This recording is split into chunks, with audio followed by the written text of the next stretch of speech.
Hello, my name is Stephen Labiak with the law offices of Stephen Labiak in Fresno and Visalia. Two types of law that often intersect are bankruptcy and divorce. Often when people are getting divorced, one of the reasons is financial worries.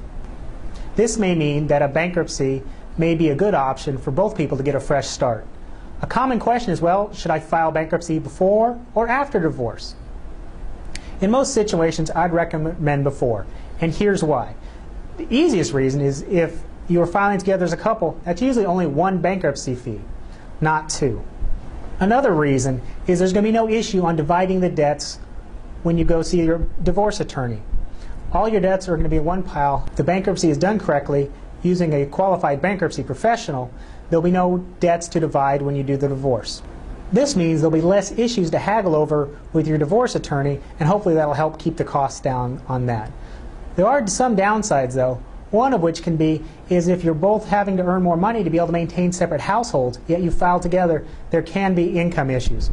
Another downside is if you're having a divorce and it's particularly nasty, yes, you're going to have to talk to each other a couple times and you may see each other in court.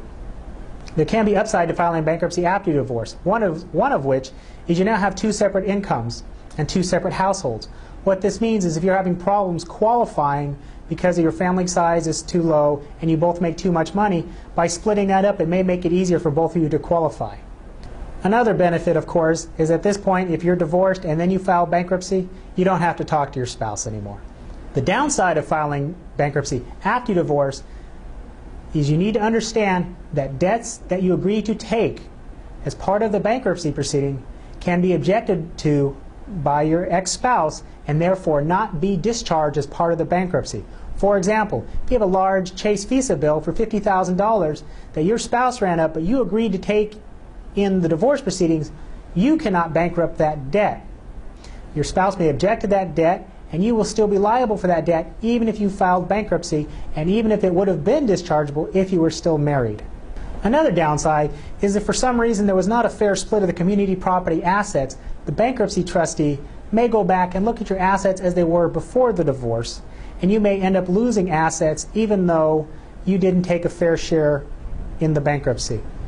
Another downside, of course, is that between the two people there will be two sets of bankruptcies. Overall, for most of my clients, I recommend filing bankruptcy before filing divorce. It'll make the divorce cleaner, it usually makes the bankruptcy easier, and just for everybody, the outcome is usually a lot better. If you have any questions about this, feel free to give me a call at 559-274-2868. Thank you.